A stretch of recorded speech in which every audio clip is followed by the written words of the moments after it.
Eccoci, bentrovati e sono oggi particolarmente felice di poter presentare la collega e amica Francesca Del Torre che è venuta a parlarci di un argomento, come si dice con le parole giuste, ma questa volta sul serio, interdisciplinare, quindi che toccherà gli interessi di varie discipline, come del resto è anche la mostra di cui Francesca ci parlerà.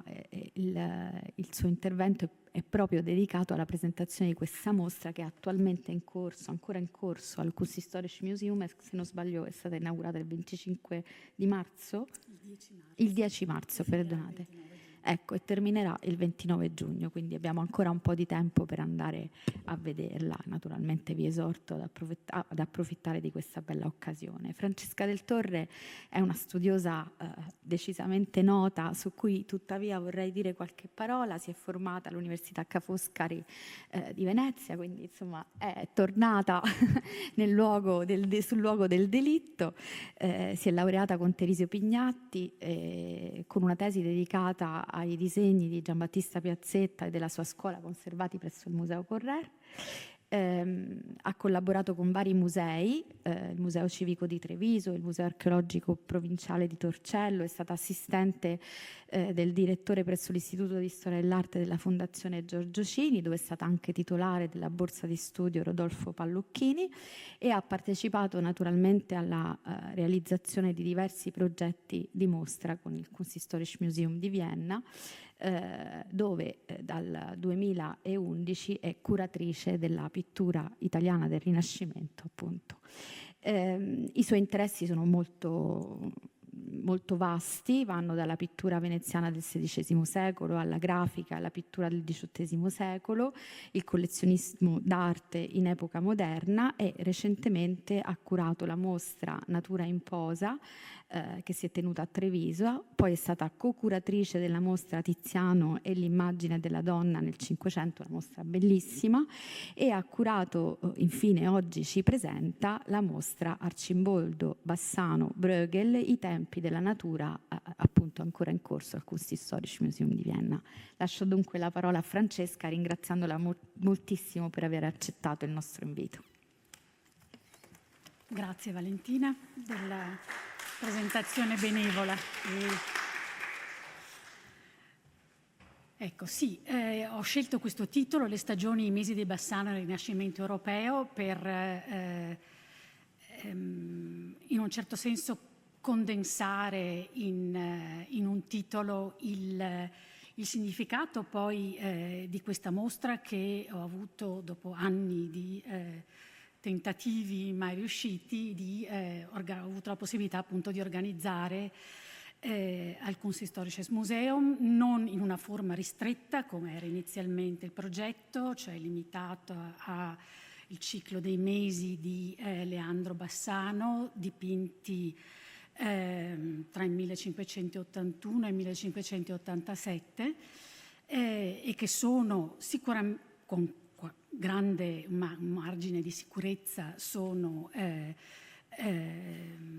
quelli di cui parla Ridolfi nelle Meraviglie dell'arte, e che si trovano appunto nelle collezioni imperiali, probabilmente spediti da Jacopo Bassano a Rodolfo II, imperatore, in una data non precisata, ma probabilmente appunto entro questa il nono decennio, sì, del Cinquecento.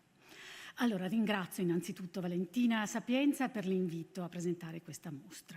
Il titolo è appunto Arcimboldo Bassano Bruegel, i tempi della natura, e questo titolo, come tutti i titoli, sono il risultato di compromessi, e quindi rispecchia anche la necessità di allargare lo sguardo a tutto quello che sta attorno, prima, durante e dopo l'invenzione da parte della bottega dei Bassano dei cicli delle stagioni e poi dei mesi. E occasione appunto di questa mostra è stata offerta dai risultati del progetto di ricerca che ha esaminato le opere dei Bassano al Kunsthistorisches. Il Kunsthistorisches, non so se lo sapete, comunque possiede la collezione più grande al mondo di opere dei Bassano, di dipinti di questa famiglia.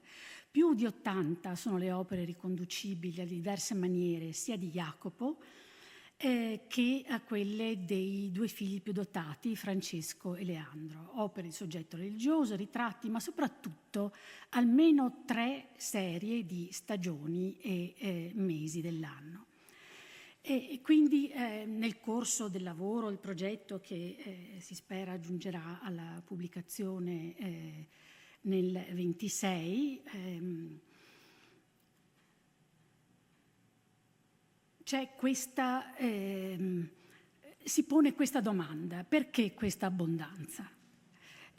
Quali fattori giocano nella creazione di una collezione così corposa?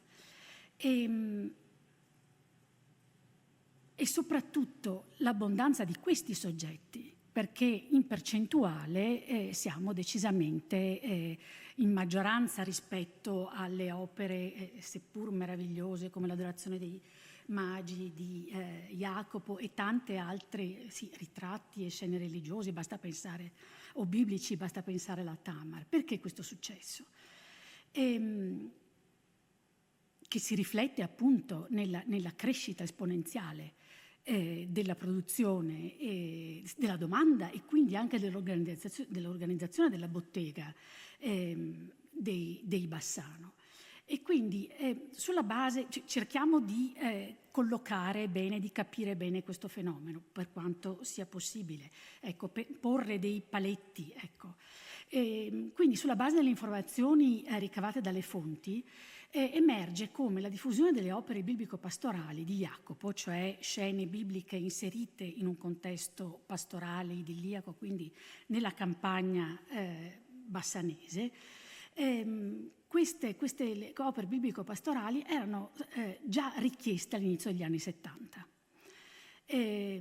Abbiamo appunto, come dicono le fonti, sia una serie di opere presso i Wittelsbach a Monaco di Baviera, i medici, soprattutto Ferdinando, fratello di Francesco I, gli Asburgo, sia in Casa d'Austria che di Casa di Spagna, e i Savoia. Quindi in sostanza ogni collezione di rango doveva possedere delle opere di Bassano. E la loro fama perdura nel Seicento grazie appunto agli epigoni, o perlomeno a una bottega che funzionava in maniera tale da soddisfare ancora la richiesta di queste opere. Si pensi alla collezione francesi, che sono poi addirittura state composte, cioè del re di Francia, sono state messe insieme soprattutto nel Seicento.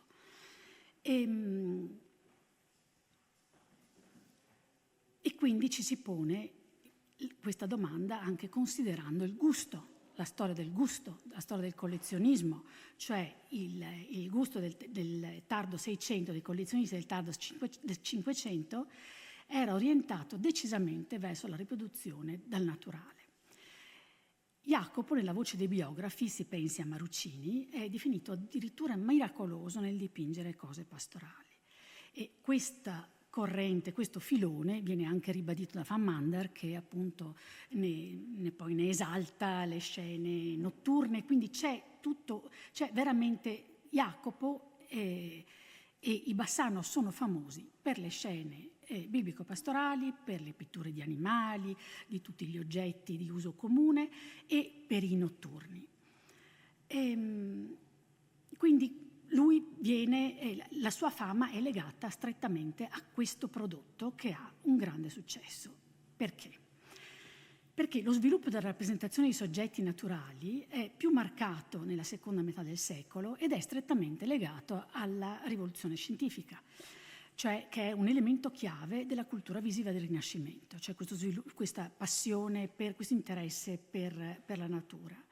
E se noi torniamo indietro all'inizio del secolo, nei primi decenni del secolo del Cinquecento, vediamo che tra il 1540 e il 1550 viene pubblicata una serie di importantissimi trattati, proprio cardine del sapere scientifico moderno, trattati zoologici, botanici. Zoologici si pensi al Gessner, i botanici come il Leonard Fuchs, astronomici si pensi soltanto a Copernico, 1540, e poi agli anatomici anche, Vesalio. Quindi in questo contesto, cioè da un lato si fonda il sapere moderno, scientifico moderno, dall'altra parte si giunge a completamento questa integrazione assoluta tra testo e immagine, che non è nuova, perché ritornando, facendo un passo indietro, e poi lo vedremo, vi farò capire come ho ricostruito poi tutta questa serie di impulsi e di elementi nel percorso espositivo.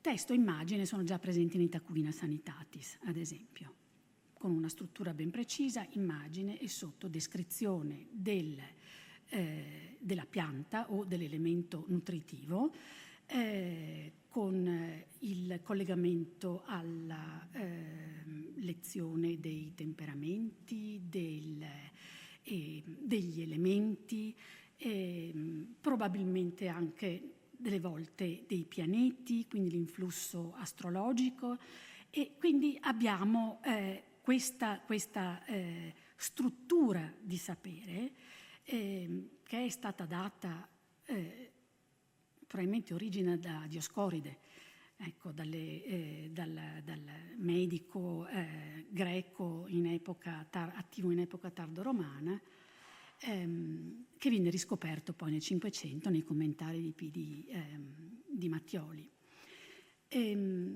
Quindi la rappresentazione pittorica, quindi l'immagine, è strumento fondamentale per la diffusione della conoscenza, perché un testo può essere preciso quanto si vuole, ma naturalmente il confronto immediato con l'immagine dell'oggetto o della pianta o dell'animale che si descrive lo vediamo oggi, fa parte della nostra cultura, quasi è più importante l'immagine che non il testo al giorno d'oggi, purtroppo. Quindi le arti figurative tornano utili alla scienza. Sono per la prima volta, probabilmente in questo caso, con questa sistematizzazione,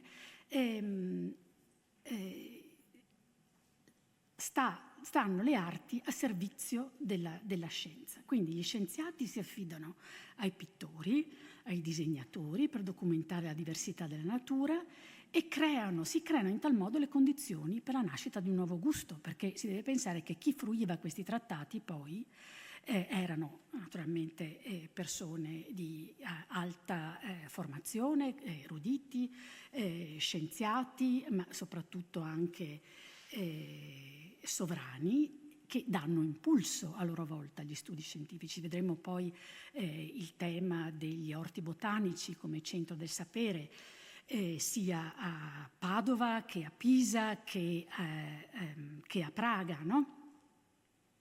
E quindi c'è questo collegamento stretto tra scienza, arte e collezionismo. E quindi anche sono questi motori che mettono in movimento poi la richiesta e l'interesse per certi filoni, certi generi, perché tra un po' si comincia a parlare di generi, che poi portano naturalmente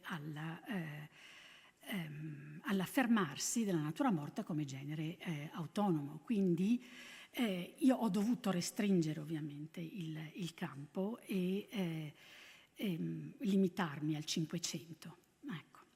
E diciamo che possiamo già vedere un interesse per le stagioni e per la rappresentazione delle cose al naturale dalle parole stesse di Francesco Bassano, Nella lettera a Niccolò Gaddi, quindi alla gente dei Medici, quindi siamo già a Firenze, c'è questo legame stretto tra Venezia e Firenze, forse anche tramite Bianca Cappello, ma non sono riuscita finora a trovare un elemento di collegamento, cioè documenti che attestino un rapporto tra i Bassano però, e Bianca, ma sicuramente c'è, sulla base di questa lettera, si legge appunto che Francesco già nell'81 pensava a fare dipingere una serie dei mesi, i 12 mesi dell'anno, perché vede in questi quadri grandi del palazzo di questi illustrissimi signori, non sappiamo se siano i Medici, venire in modo che la prego di fare ancora qui qualcosa, che le figure possano venire grandi per mostrare l'arte a modo mio. Quindi sono alcuni accenni a quello che vedremo dopo. E passiamo poi a una fonte successiva che ci mostra il contesto appunto in cui sono nati i mesi di Leandro Bassano, e questa è la citazione appunto di Ridolfi, che dice: a Ridolfo imperatore mandò 12 mesi nei quali erano divisate tutte quelle azioni che occorrono per l'anno, che così piacquero a quella maestà, che perciò ne ricercò Jacopo i suoi servizi. E vabbè, andiamo avanti. Quindi abbiamo questi due elementi, 1581, 1500 e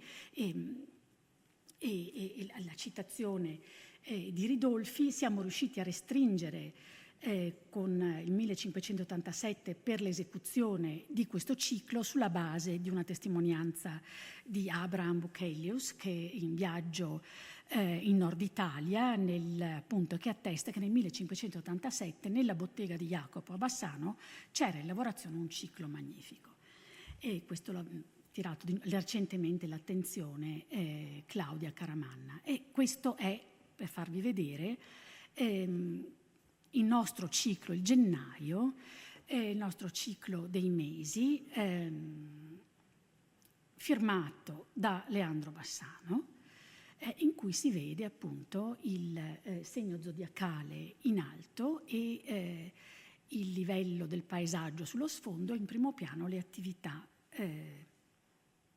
tipiche per il mese in questione.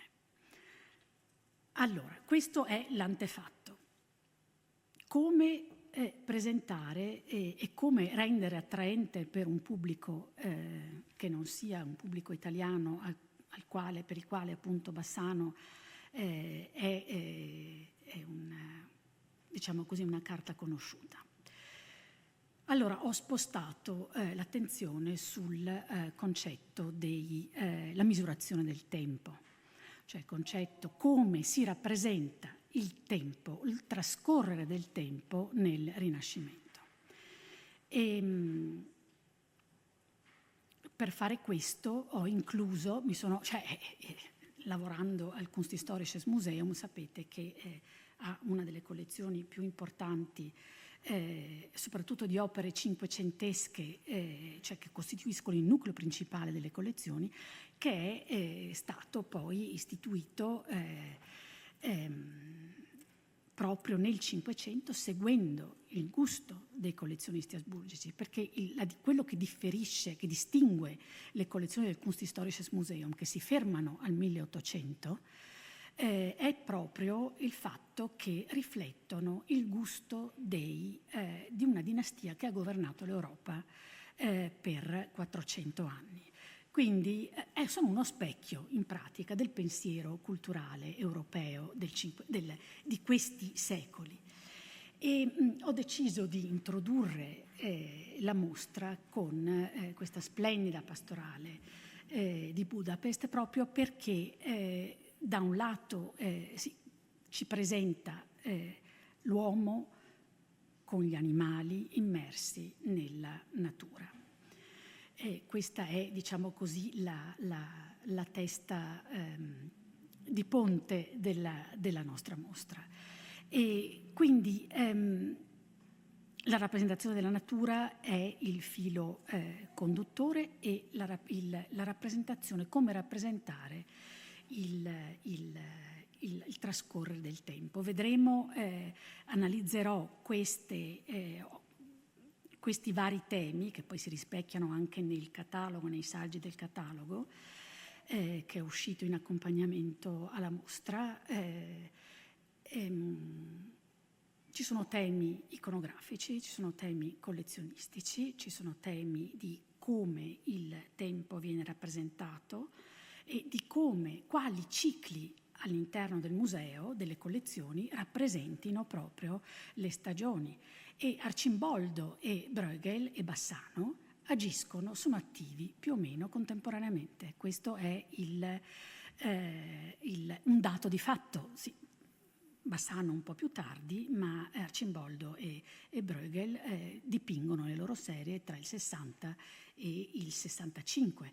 Quindi siamo veramente in un momento, e non per gli stessi committenti. Quindi questo dimostra come questo interesse per la rappresentazione delle stagioni e quindi della trascorrere del tempo fosse un tema, e ci viene quasi il dubbio che proprio questo tipo di soggetti fossero il modo di rappresentare, cioè offrissero l'occasione di rappresentare la natura e le sue mutazioni nel corso dell'anno, e che fossero proprio il genere elettivo proprio per rappresentare la natura e i suoi elementi nel Cinquecento. Allora, rappresentazione della natura. La mostra comincia con questo dipinto, proprio ho scelto di prendere questo quadro come introduttivo al tema, opera appunto di Jacopo Bassano, uno dei 3 nomi, ecco, di questa triade. E poi ho potuto esporre, grazie alla gentilezza dei colleghi della collezione di antichità greco-romane, l'Ara Grimani, uno dei 2 pannelli ancora conservati al museo. Ara Grimani, quindi provenienza veneziana, e questo è anche un filo rosso, cioè il ruolo della cultura veneziana rinascimentale è fondamentale, e del collezionismo rinascimentale. Quindi il Cardinal Grimani compra a Roma questi 2 di 3 rilievi scavati a Palestrina che rappresentano una pecora con l'agnello, una leonessa con il cucciolo, e poi quella che è rimasta a Palestrina è la cinghiale con anche il piccolo. E qui vediamo, siamo in era, cioè il primo secolo avanti Cristo, in temperie augustea, bucolica, virgiliana, e quindi il tema della natura è fondamentale. Ecco, la precisione nella rappresentazione. Adesso vi anticipo, se guardate in alto a sinistra c'è un ramo di quercia e al di sotto ci sono dei fiori, e questo ramo di quercia poi si troverà nel disegno di Leonardo, e questo collegamento poi è veramente diventato evidente montando la mostra.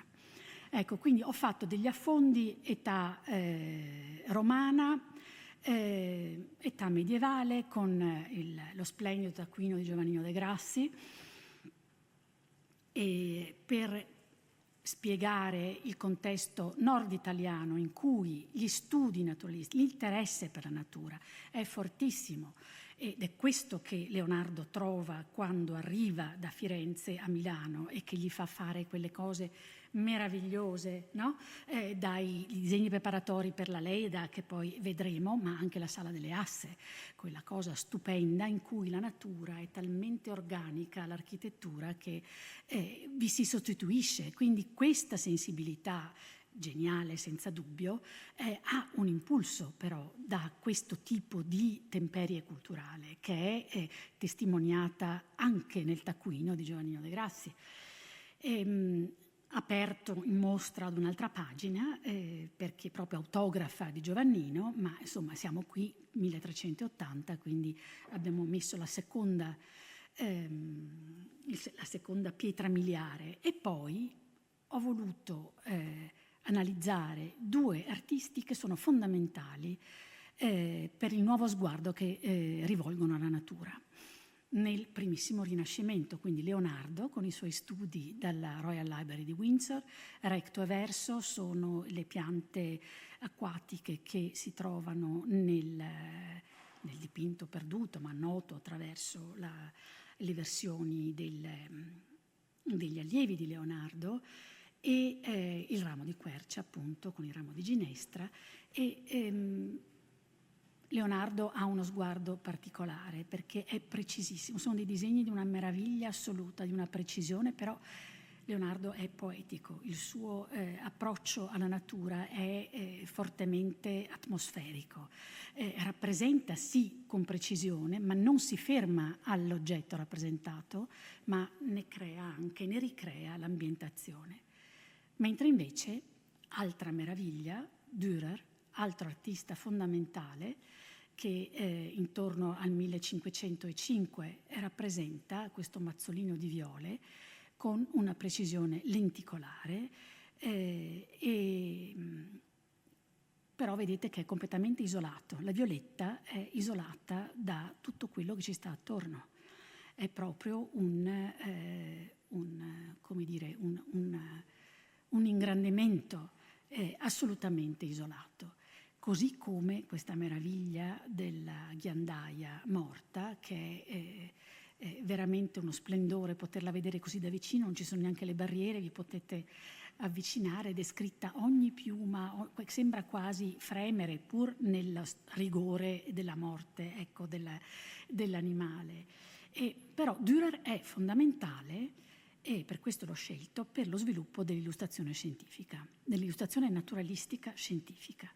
E lo dimostra questo foglio di Budapest, di Hans Hofmann, che è ben più tardo rispetto all'originale al Getty, ma che dimostra come qui è un passaggio, un risettamento che dobbiamo fare nel nostro modo di avvicinarci alla singolarità dell'opera d'arte, e qui quello che conta è la diffusione delle opere. Quanto si diffondono, più si diffondono le opere, le copie, diciamo, più si diffonde la conoscenza.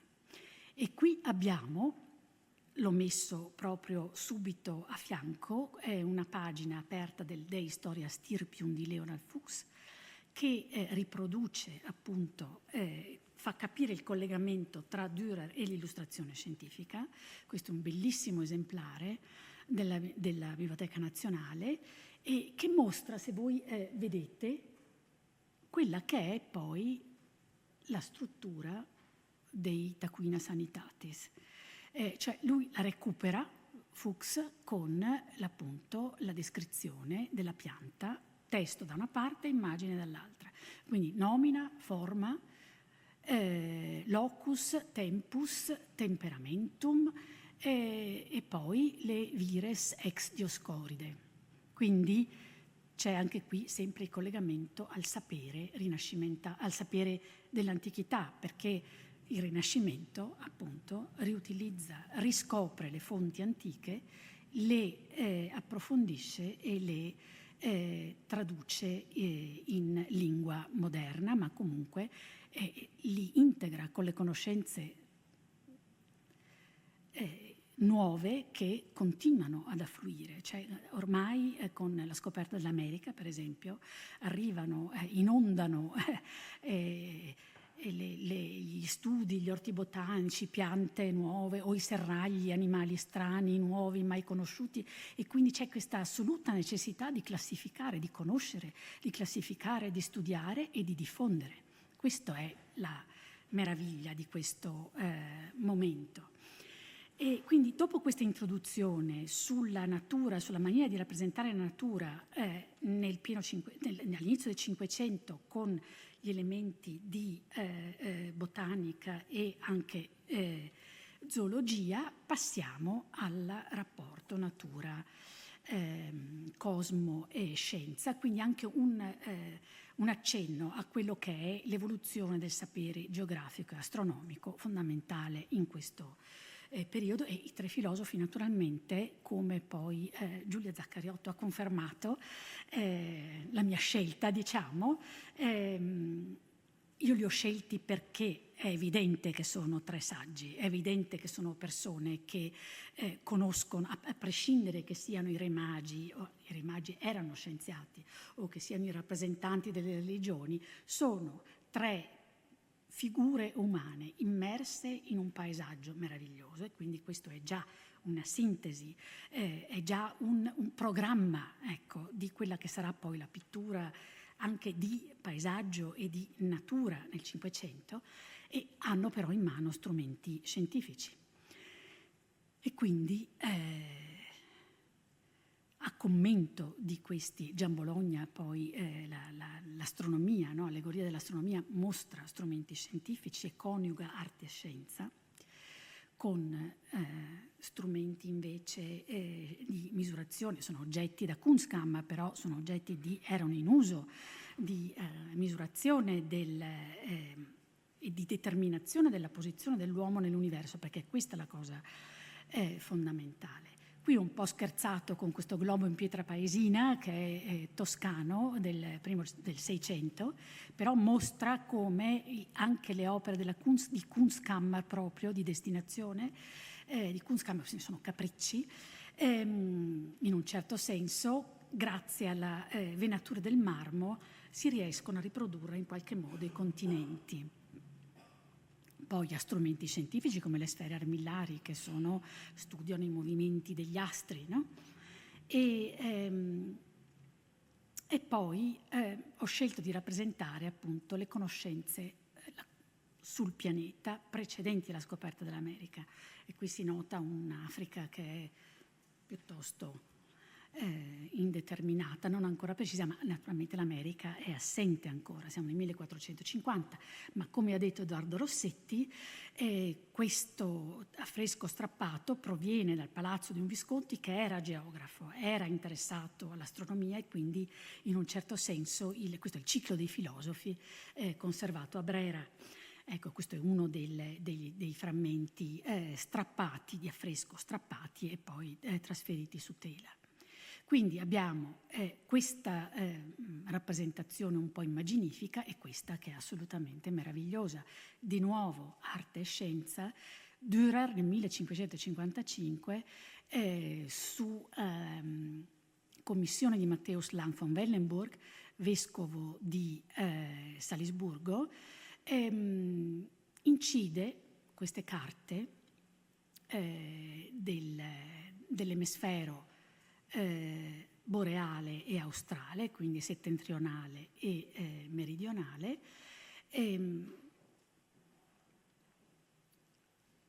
sulla base degli studi, adesso mi sfugge, Van Hoflein, come si chiama? Me l'ero segnato, adesso l'ho perso.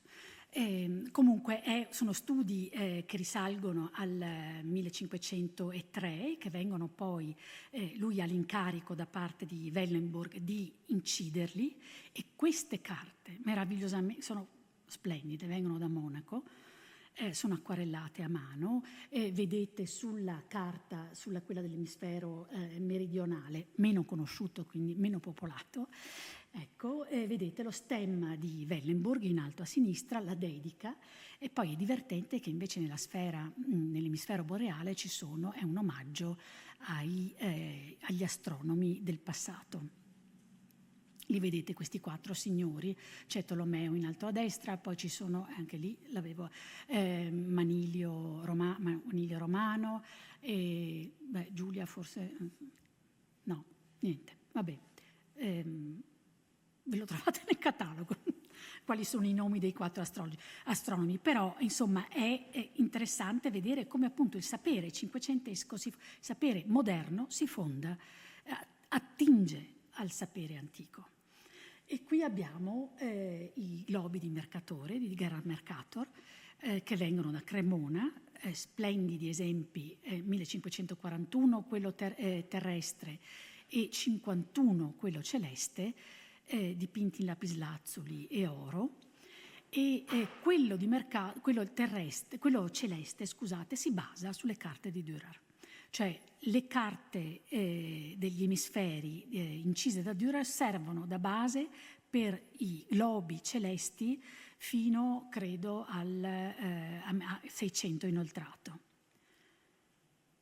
Ecco, quindi questa è l'introduzione e poi si passa al tema delle conversazioni tra eruditi. Cioè, passiamo al nucleo delle stagioni e qui c'è da dire, ho voluto analizzare i diversi approcci alla rappresentazione delle stagioni, cioè approccio iconografico di Bruegel, che sceglie di rappresentare le stagioni sulla base, sulla tradizione antica, che è quella dei mesi, dei lavori stagionali, e dall'altra parte la tradizione iconografica classica scelta da Arcimboldo, cioè quella della personificazione. Allora, l'inverno, la primavera e l'autunno sono datati 1565 e mostrano questa meraviglia assoluta del fascino del paesaggio. Lui veramente, Peter Bruegel, inventa, diciamo, fonda il paesaggio moderno. È un paesaggio fatto di atmosfere, un paesaggio fatto di odori quasi, si percepisce il freddo dell'inverno dal volo degli uccelli, ma soprattutto il fascino delle Alpi, che certo a Anversa non c'erano le Alpi, ma quando Bruegel viene in Italia attraversa le Alpi e manifesta questo suo fascino proprio nella continuità del paesaggio, che vedete anche lì, li ho appesi uno vicino all'altro, lo vedete dopo, e quindi c'è una continuità nel discorso e dobbiamo immaginarci, però non dobbiamo immaginarci, sappiamo che questi 3 dei 6, noi abbiamo 3 esposti, ma 6 quadri delle stagioni adornavano la sala da pranzo di Nicolas von Jongeling, che era mercante di Anversa, nella sua casa di campagna. Quindi i convitati, eruditi, persone colte, a tavola si intrattenevano sui lavori, cioè sul paesaggio, sulla natura e sul rapporto tra uomo e natura, perché qui non è secondario, anzi vedremo poi diversi passaggi. Qui l'uomo si confonde con la natura, si fonde con la natura, non è interprete principale, assolutamente, non è protagonista. Diciamo così che la subisce, cioè il lavoro, la fatica, che poi ho qui condensato in questa rappresentazione di questa bellissima terracotta nostra, dove non vedete la collocazione vuol dire che è tutto del Kunsthistorisches, di Andrea Riccio, qua siamo al 1500, che potrebbe anche essere un'allegoria dell'estate, rappresenta appunto il riposo durante la calura estiva, il riposo dal lavoro. E questi sono strumenti, calendari, tascabili, che mostrano i lavori che dovevano essere eseguiti in quel preciso momento dell'anno. Qui aperto a sinistra, gli altri sono calendari runici che non si capisce, naturalmente non li so decifrare, ma in quello a sinistra c'è elencato i lavori sulla base giorno per giorno quasi. Quindi questo è il lavoro sui campi, l'integrazione assoluta dell'uomo nella natura e dall'altro lato appunto, quindi questi sono i temi, no? Dobbiamo immaginarci un pubblico pubblico ma anche committenti che vogliono vedere rappresentate la natura nelle proprie abitazioni o sulle proprie tavole. E questo bellissima, fa parte della serie Le vedute di Giardino, la cosiddetta serie di Granvelle, e qui c'è questo colonnato meraviglioso che rappresenta giardini e specie botaniche di ogni tipo con i galli che combattono in primo piano. Allora, ogni personaggio, sia sovrani, sia uomini colti, aristocratici, ma anche pittori come Jacopo Bassano, avevano i giardini semplici o in cui piantavano. Era veramente una delle occupazioni tipiche, era una passione di questo pubblico, di questo momento. Quindi giardini che venivano arricchiti delle nuove specie. E in questo ambiente arriva il nostro Giuseppe Arcimboldo, che astutamente porta da Milano, probabilmente con sé, la serie di Monaco, che probabilmente è precedente, non è una copia della nostra serie che vedete qui riprodotta, una serie di queste teste composte, e qui si arriva addirittura cioè lui sceglie l'iconografia della personificazione, cioè prende una figura umana e gli assegni per chiarire il significato allegorico, cioè si mettono in mano o a fianco o addirittura lo si compone integralmente degli elementi di cui è composto proprio quello a cui si vuole alludere. Quindi l'estate e l'inverno, cioè l'inverno e l'estate, qui ho sbagliato, l'inverno e l'estate fanno capo a questa tradizione popolare lombarda, delle teste composte, dei contrasti, che è questa cultura popolare che era vivissima. Lui ha la genialità di portare con sé questa idea e di venderla molto bene a Ferdinando I, che era uomo colto, interessato di botanica e di zoologia, e li vende come allegorie della dignità imperiale. Se voi fate caso, vedete qui e lì l'accenno a una corona, qui appunto nella testa dell'inverno, e poi sappiamo Arcimboldo ha servito 3 imperatori, Ferdinando, Massimiliano II e Rodolfo II. E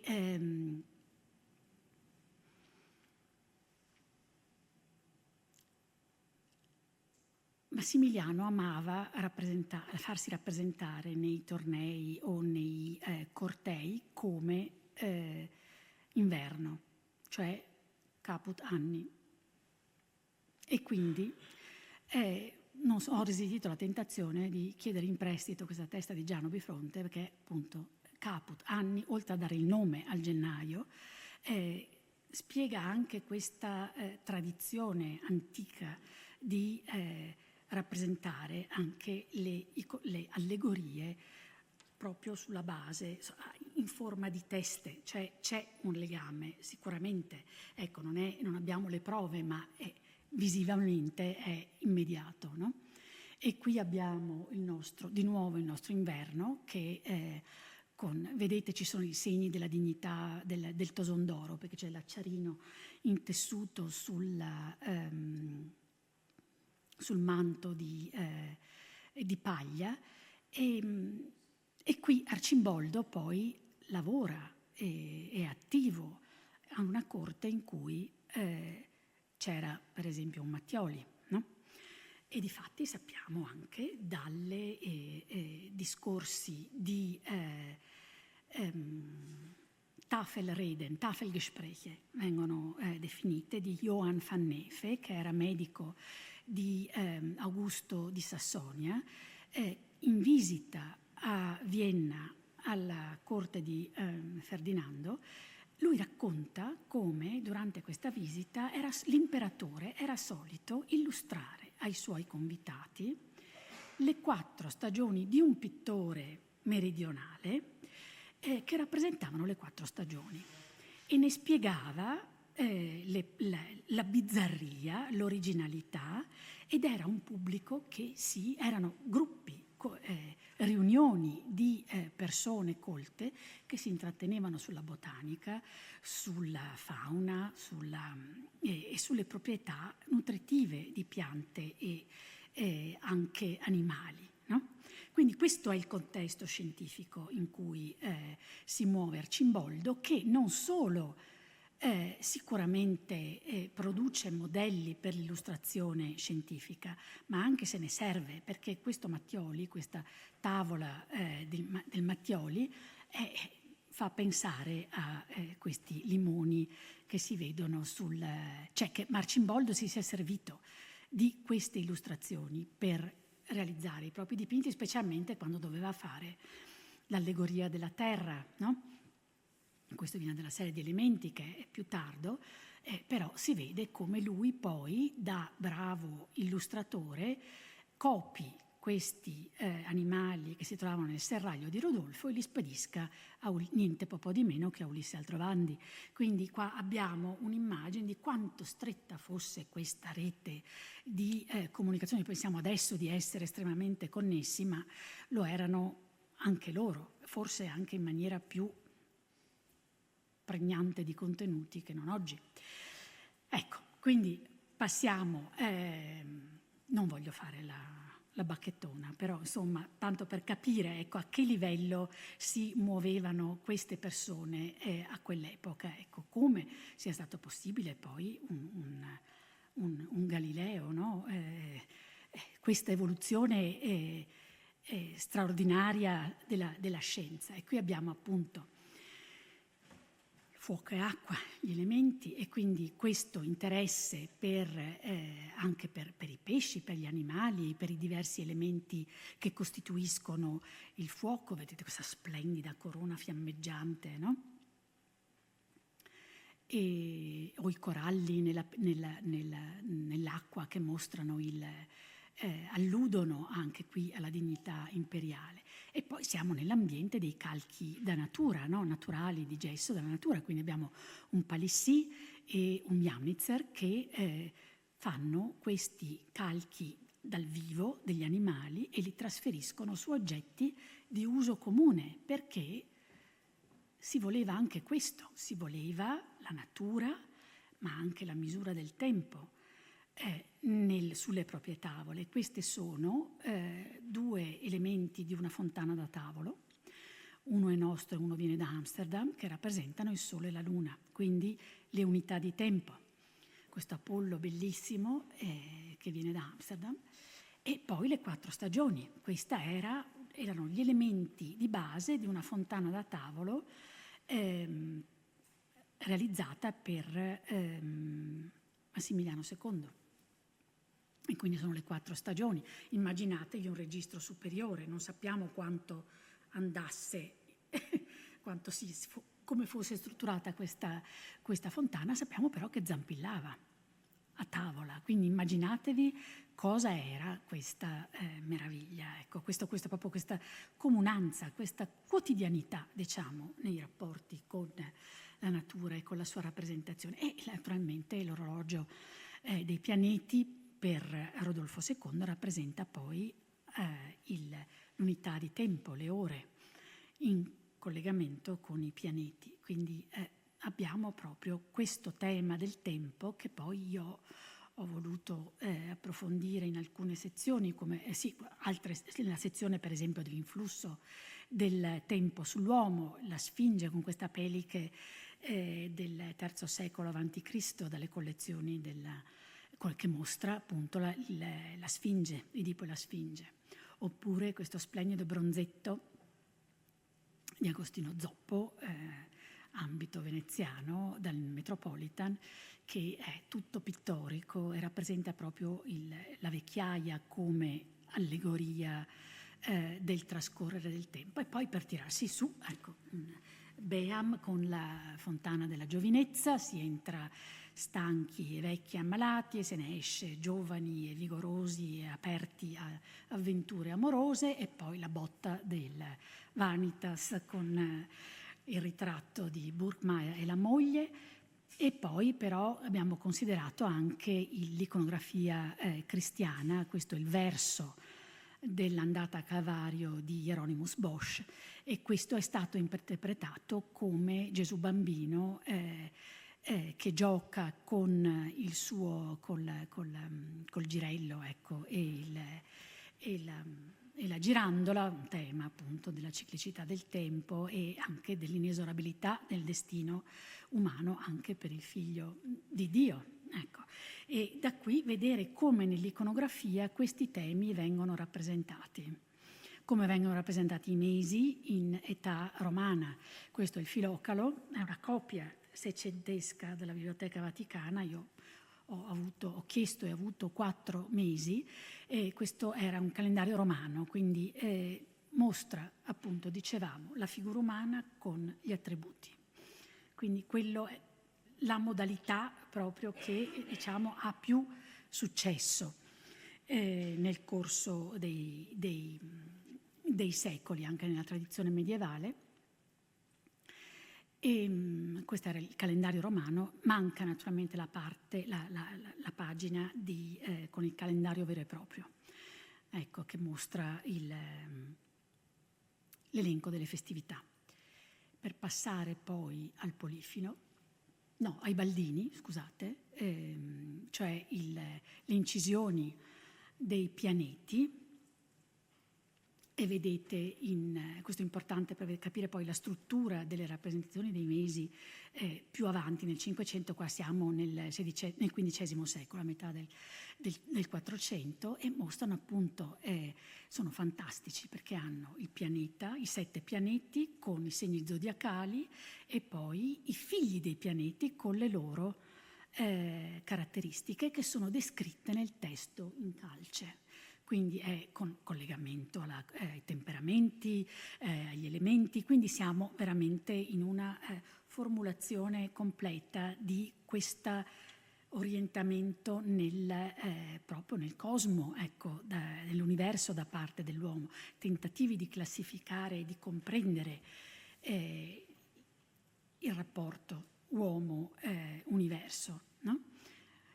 E vabbè, ho messo il polifilo perché il polifilo si rifà a questo tipo di tradizione iconografica. Gli elementi, mi dispiace, in bianco e nero, ma insomma queste sono allegorie dei 4 elementi da Museo degli Argenti, scusate, adesso com'è il Tesoro del Granduca si chiama, e sono i 4 elementi di cinquecenteschi proprio di Paul Hübner, che mostrano appunto terra, acqua, aria, acqua e fuoco. L'ordine è sbagliato perché il fuoco è l'ultimo. E quindi dare un po' le coordinate di come poi questi elementi rientrano nell'iconografia dei mesi. Ecco, poi abbiamo appunto il boccale di Proserpina, Prospero Fontana, con Annibale Fontana, quindi mostra il mito, quindi anche il ruolo della poesia, delle metamorfosi. E poi passiamo a Jacopo, al terzo dei 3 artisti in questione, e quindi le stagioni. Jacopo Bassano e le stagioni, perché le stagioni, che cosa aveva intorno a sé Jacopo Bassano intorno al 1560-70. E quindi ho scelto, in rappresentanza della cultura delle ville e quindi tutta la questione dello spostamento degli interessi degli investimenti dell'aristocrazia veneziana dal commercio marittimo agli investimenti agricoli nella terraferma. Voi sapete che questo è il primo modello della Villa Barbaro di Maser, questo frontone, ecco. Poi cambiato, ma ho scelto appunto di rappresentarlo con questo dipinto di Paolo Veronese della serie Buckingham, e quindi questa è la cultura, no? La Carrara è stata gentilissima ad offrire questa immagine del divertimento in villa, perché la villa non è solo lavoro ma è anche divertimento.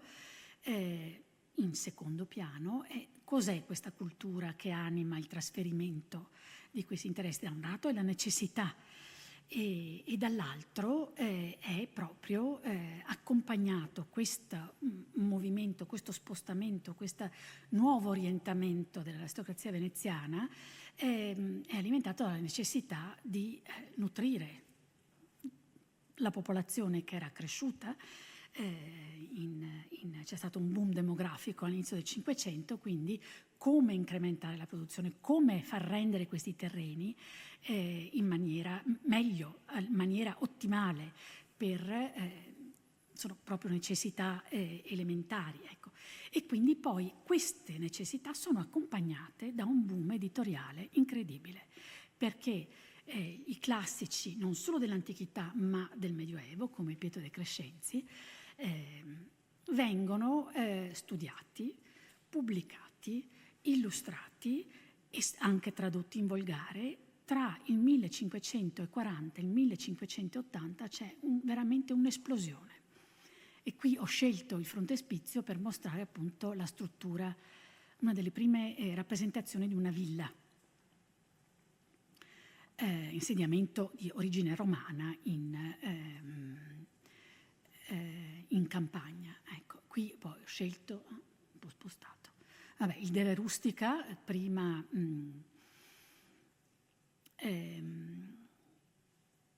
sono denominati scriptores rei rustiche e dopo sono gli scritti di Catone, di Varrone, di Palladio e di Columella, riuniti in volumi miscellanei e pubblicati come in questo splendido incunabolo di Stoccarda, che mostra veramente, è pubblicato da Nicholas Jenson nel 1472, e proprio mostra il passaggio dal manoscritto alla stampa.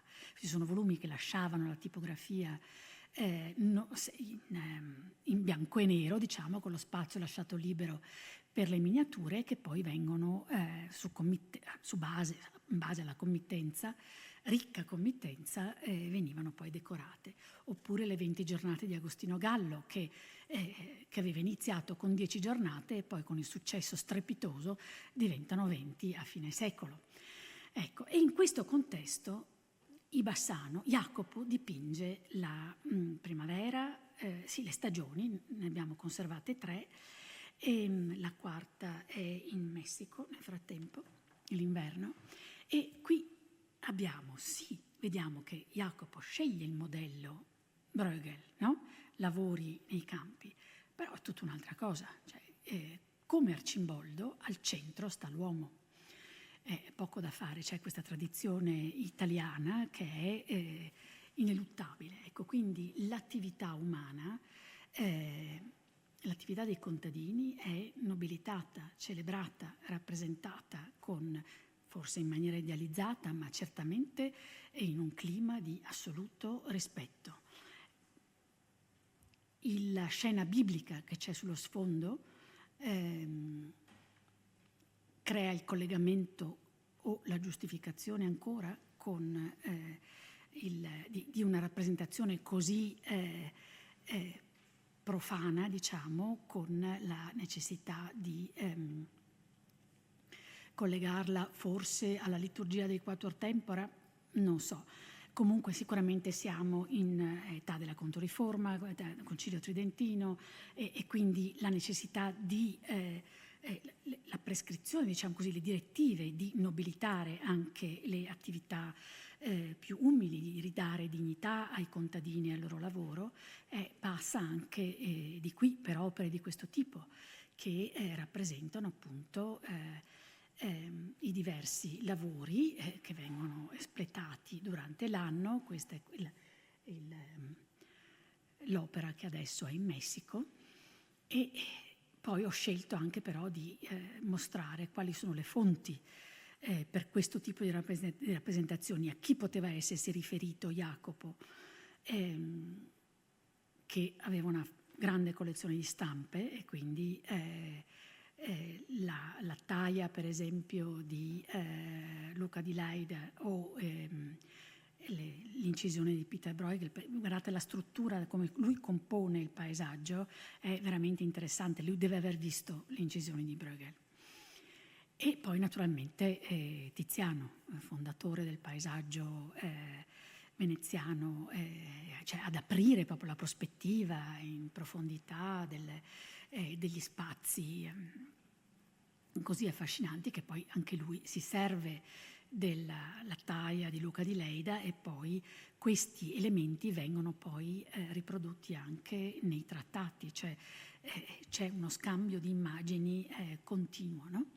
E poi quali potevano essere le fonti anche per le scene religiose sullo sfondo, e quindi qualche decennio prima abbiamo al nord Boikelar con la cuoca o la scena di mercato, con la scena Cristo in casa di Marta e Maria sullo sfondo, e quindi poi un'anticipazione dei mercati bassaneschi, e Vincenzo Campi a Milano è l'unico pittore italiano in questo periodo che si dedica a scene di questo genere, scene di mercati, scene di genere che preludono a i grandi mercati e poi la nascita della natura morta. E qui abbiamo Francesco Bassano che voleva dipingere le stagioni o i mesi in dimensioni grandi, come diceva nella sua lettera a Gaddi, toglie la scena biblica e la sostituisce con, diciamo così, la scena, i segni zodiacali. Qui in questo caso è un'opera di transizione, perché è una bellissima opera in collezione privata che mostra poi in secondo piano ancora la scena religiosa. La scena biblica, cioè credo sia il sacrificio di Isacco, oppure l'autunno, e poi si passa al ciclo dei mesi che abbiamo visto sono sicuramente opera cioè derivano da un'elaborazione all'interno della bottega bassanesca. Come vediamo qui in questo modelletto di collezione privata, questo è un disegno con quadratura, riquadrato e acquerellato. Non li ho mai visti al naturale, in originale, però sono interessanti perché sappiamo che c'è un altro ciclo a firma di Francesco, che adesso è al Prado, che Francesco manda probabilmente ai Medici e che i Medici nel 1590 inviano a Madrid. Restano all'ambasciata per qualche anno e vengono poi donati al Duca di Lerma come dono diplomatico, e poi entrano nelle collezioni del Prado. Quindi abbiamo già questi due grossi cicli, quindi non li ha fatti solo Leandro, li ha fatti probabilmente prima Francesco, a lui spetta l'elaborazione, ma naturalmente sempre sotto l'egida di Jacopo. Questo lui secondo me non ha mai dipinto, forse non ha mai partecipato, però qua e là forse qualche tocco. E vi rifaccio rivedere la struttura del Baldini in piani paralleli, e guardate intorno al 1500, queste sono manifattura di Limoges, sono smalto su rame, e sono ispirati, cioè derivano dell'incisione del 1560 di Étienne Delon, che è incisore francese, che dà proprio questo tipo di struttura: segno zodiacale, paesaggio e lavori in primo piano. E a questo sicuramente si riferiscono anche i Bassano, quindi i Bassano sono perfettamente inseriti in questo contesto iconografico, diciamo così, mondano della seconda metà del Cinquecento. E qui naturalmente ci si può sbizzarrire, Gessner e Aldrovandi, che mostrano come il rapporto scambievole tra trattatistica e opere d'arte e artisti, questo divertentissimo pollo spennato di Fröschl, che artista poi rudolfino, perché lui dall'orto botanico di Pisa, dove è conservato questo disegno, si trasferisce a Praga, quindi si mostra proprio come modelli e artisti si muovessero, no? E poi al marzo con la Quaresima, su questo poi parlerà Delia Moldovan in una conferenza. Lei ha studiato questa iconografia precisa di questi primi 3 mesi con iconografie cittadine proprio di Francesco e Leandro, strettamente legate probabilmente alla nuova edizione del Missale Romano del 70, quindi c'è anche questa permeabilità continua anche di immagini, di iconografie, anche per quanto riguarda i mesi, no? E poi di nuovo un Mattioli a testimoniare come appunto questi artisti nella precisione documentaria assoluta anche di oggetti, non solo di animali, ma anche di oggetti in uso probabilmente fin quasi all'Ottocento, direi.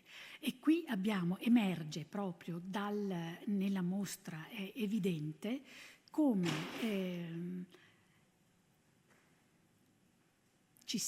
come questi dipinti siano non solo importantissimi dal punto di vista proprio della documentazione, della storia, delle tecniche agricole, ma anche della storia sociale, perché si vede un avvicendamento, una distribuzione del lavoro, anche se diciamo è rappresentato in maniera idealizzata sicuramente, però si vede che i bambini fanno certe cose, fanno i mandriani, è quello che sappiamo tutti, però le vediamo rappresentati.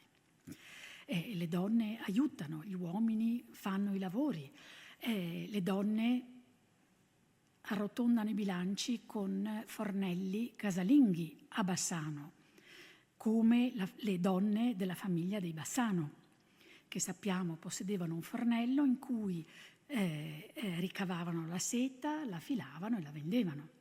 E abbiamo anche casi di imprenditrici nel tessile, nel Vicentino, come abbiamo poi parlato durante il convegno. Quindi si conferma questo visibilità, diciamo, del lavoro femminile, dell'imprenditoria femminile nel Cinquecento. Che non emerge solo qualche volta dai documenti, ma esiste, le donne lavorano, e come, no? Come lavorano anche in Toscana, altro centro produttivo della seta. Questo è un bellissimo disegno di Stradano che viene da Windsor, anche questo, e che mostra, sono i disegni preparatori per la serie di Stradano, appunto delle incisioni, e che mostrano invece come in Toscana fosse molto più avanzata l'industrializzazione, perché qua vediamo più fornelli, no? Quindi vediamo anche come si riescono a istituire dei collegamenti, e sicuramente Francesco Bassano conosceva Stradano, sicuramente si è fatto influenzare, è stato influenzato o ha influenzato anche a vicenda, non si può dire, ecco. E qui poi via via i bottai, la vendemmia, le viti maritate, no? Perché non c'erano i filari, c'erano le viti maritate. Quindi vediamo qui come queste sono le opere di Praga che sono rimaste a Praga dopo il trasferimento delle collezioni a Vienna, questo è il settembre-ottobre, e li abbiamo riuniti per la prima volta dopo 200 anni. Ecco. E quindi, insomma, sono testimonianze di una vita sui campi proprio. No?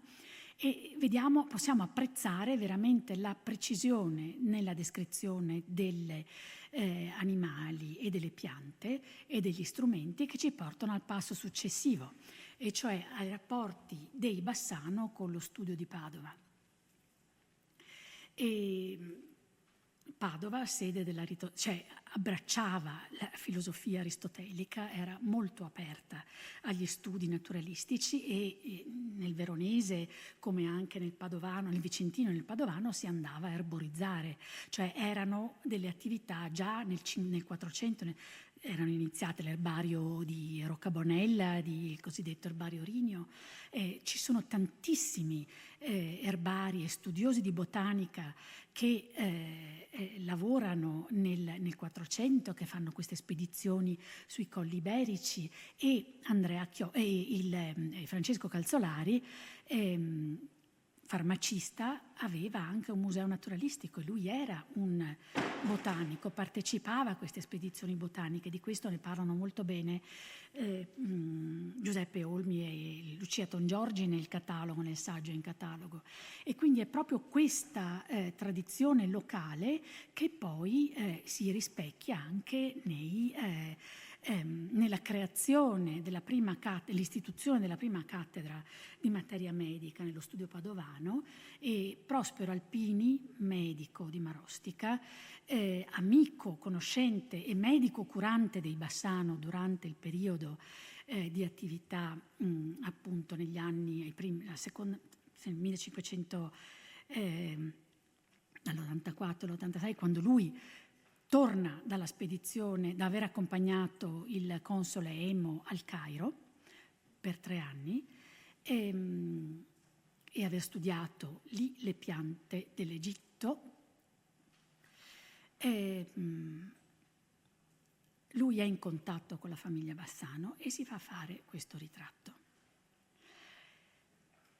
Probabilmente ricostruendo sulla base delle fonti nel 1584, solo che lui nel 1584 non aveva pubblicato ancora i libri che vedete rappresentati.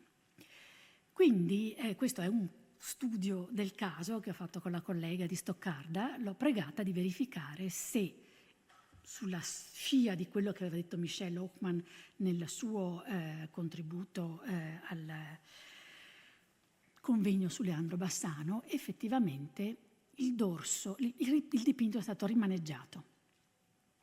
Probabilmente nel 1500, proprio dopo la pubblicazione dei volumi, ovviamente, ma probabilmente dal Leandro stesso. Quindi questo mostra, inizialmente era solo un libro, era rappresentato solo un libro e sul dorso era scritto Girolamo Fracastoro, quindi il cerchio si chiude. E quindi vuol dire che Leandro Bassano aveva sì rappresentato Prospero Alpini, come dimostra anche lo stile del ritratto intorno al 1584-85, ma era rimasto in contatto con lui. Ed era rimasto in contatto con lui in un momento anche fondamentale, quando lui nel 1594 riceve la prima cattedra di materia medica, Prospero Alpini, e quindi voleva probabilmente celebrare questo momento e ha fatto cambiare alcuni elementi del ritratto, ed eccolo qua. Ecco. Quindi è una cosa interessante che mostra appunto come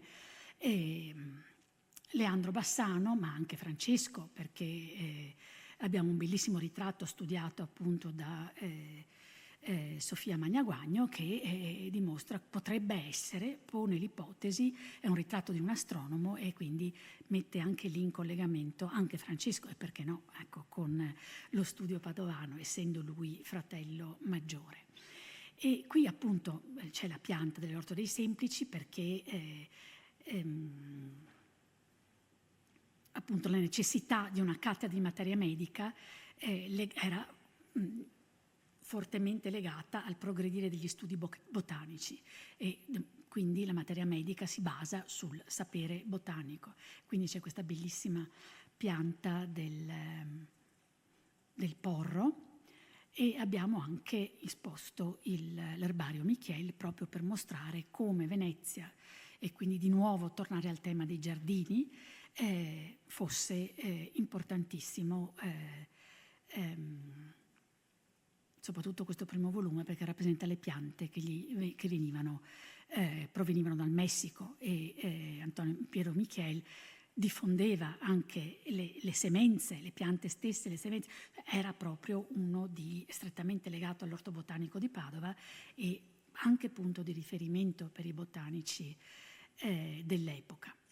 E poi passiamo allo studio fiorentino, pisano, con la splendida l'Angelica di Jacopo Ligozzi, che, guarda caso, manda i suoi pesci, questo foglio stupendo su pergamena della Biblioteca Nazionale, li manda a Praga. I pappagalli, e dall'altra parte Pisa con Fröschl e il botanico Goidenhuis, detto appunto Casanova italianizzato, svolge anche un ruolo fondamentale nella diffusione delle conoscenze delle piante, soprattutto cretesi. Ecco, sto quasi arrivando alla fine, ecco, non vi preoccupate. Ecco. E quindi poi ho cercato appunto da questa saletta scientifica dedicata appunto a Padova e a Pisa di trovare l'aggancio con un artista nordico, perché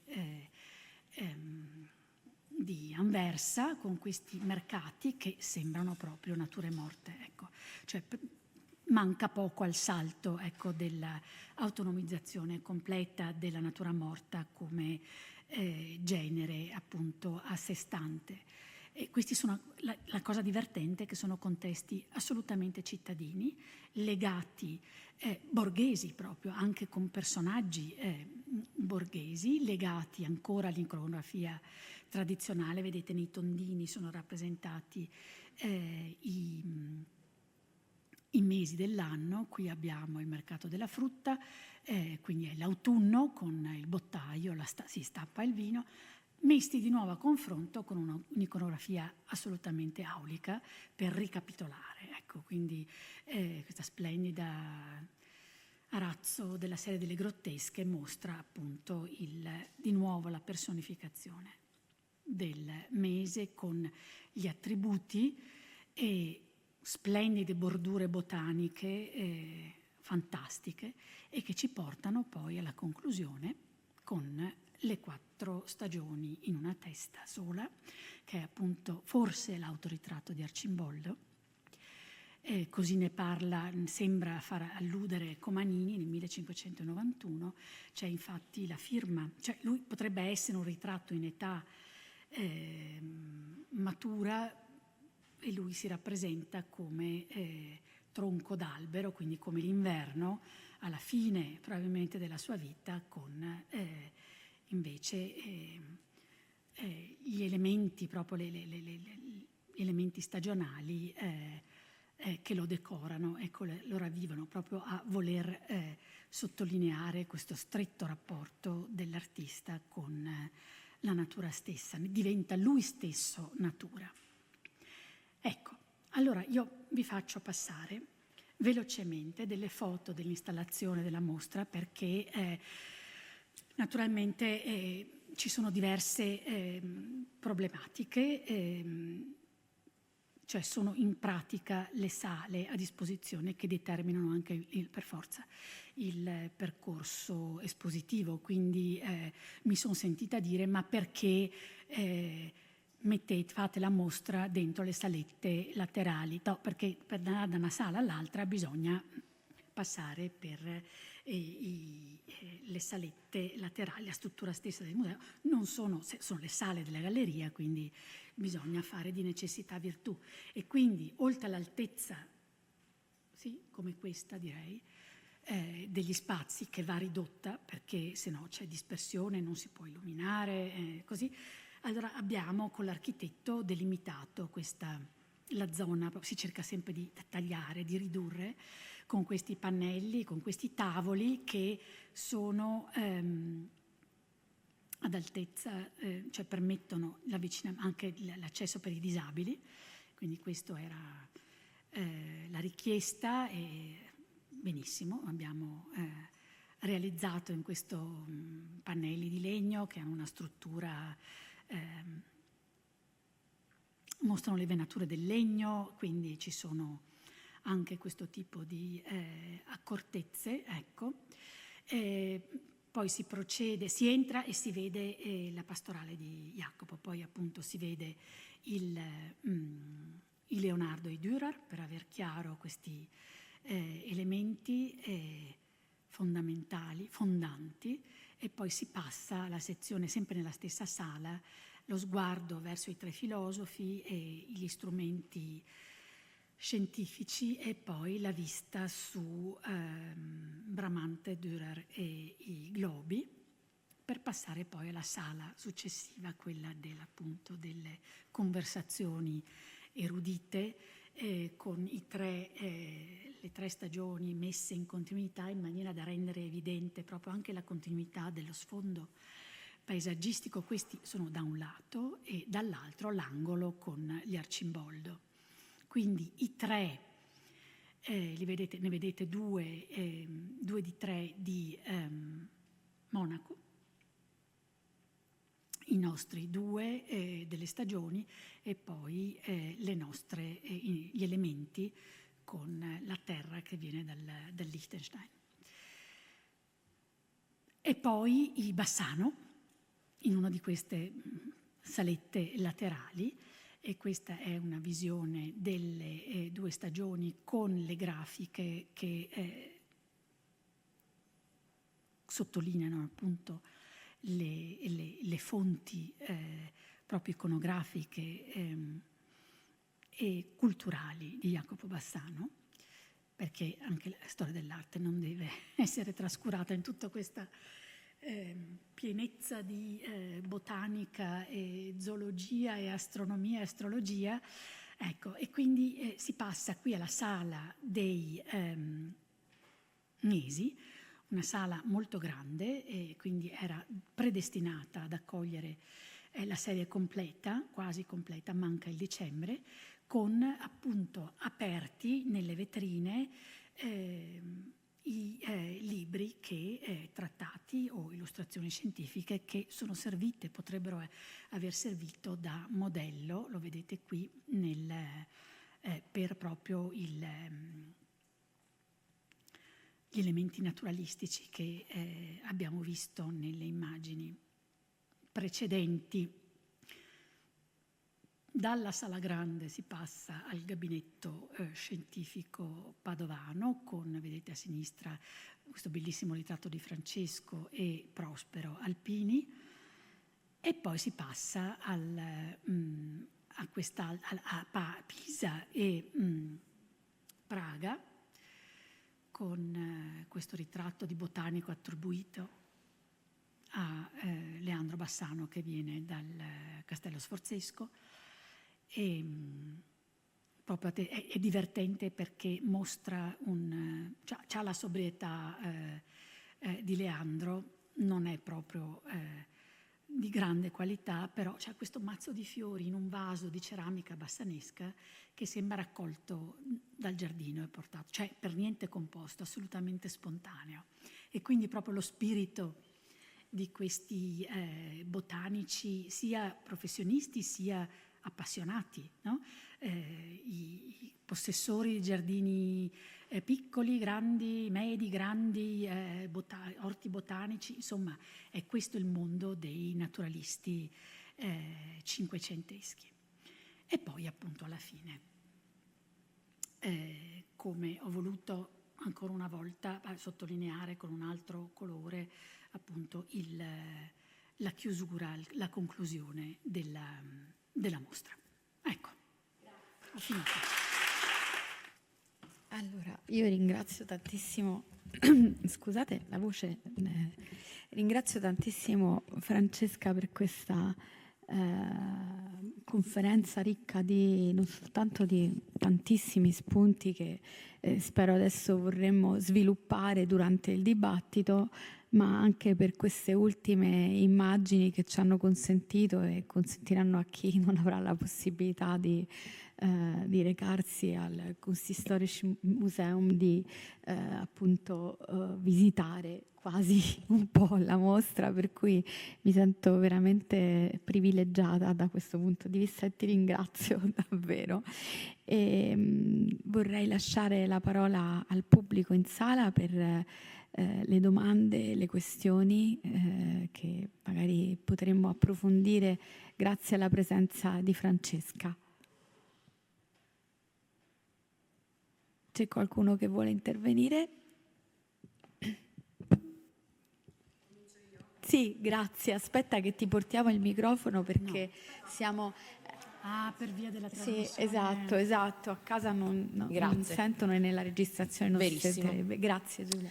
Allora, questione dei mesi dei Bassano. Io ho notato questa cosa. Allora, Da una parte una straordinaria attenzione per il dato naturale come, cioè come frutta, verdura, animali, attività svolte. Meno, ho percepito questa cosa, meno sul dato atmosferico, cioè il paesaggio sul fondo, al netto dell'inverno alberi spogli e invece quasi il resto delle stagioni natura rigogliosa, però c'è un'attenzione al dato atmosferico meno pregnante, cioè sembrano un po' tutti immersi in questa atmosfera acquosa che cioè, stona un po' con la super attenzione invece al primo piano. Ti sei interrogata su questo? Cioè ci sono delle spiegazioni, delle motivazioni, c'è un'uniformità voluta, pensata? Immagino. Nel senso che mentre nella rappresentazione delle stagioni, e non l'ho accennato, mi sono un po' persa perché cioè, ho dovuto accelerare un po', ma mentre nelle stagioni è necessario ricreare le condizioni di luce, il variare delle condizioni atmosferiche, come abbiamo visto in Bruegel, no? E anche in Jacopo, perché decisamente l'intonazione, la luce solare più calda, più fredda, più calda e poi più appunto quasi crepuscolare nell'autunno fino al notturno dell'inverno di Jacopo Bassano, lì era necessario differenziare. Io credo che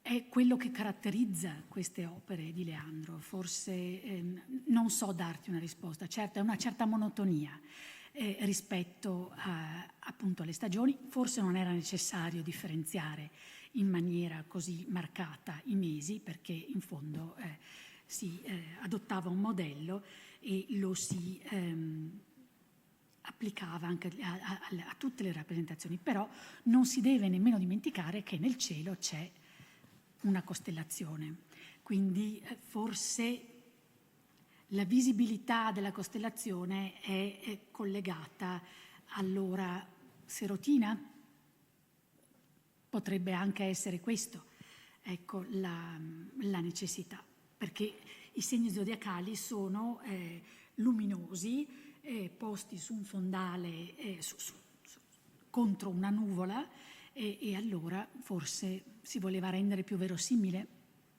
Non lo so, più verosimile no, perché i lavori agricoli non si esercitano durante la notte. Ecco, non lo so, sono aperta a qualsiasi spiegazione ed è naturalmente interessante. Me l'ha detto anche un visitatore della mostra con cui appunto a cui avevo fatto una visita guidata, mi ha detto: ma qua c'è un'alterazione del colore dei pigmenti.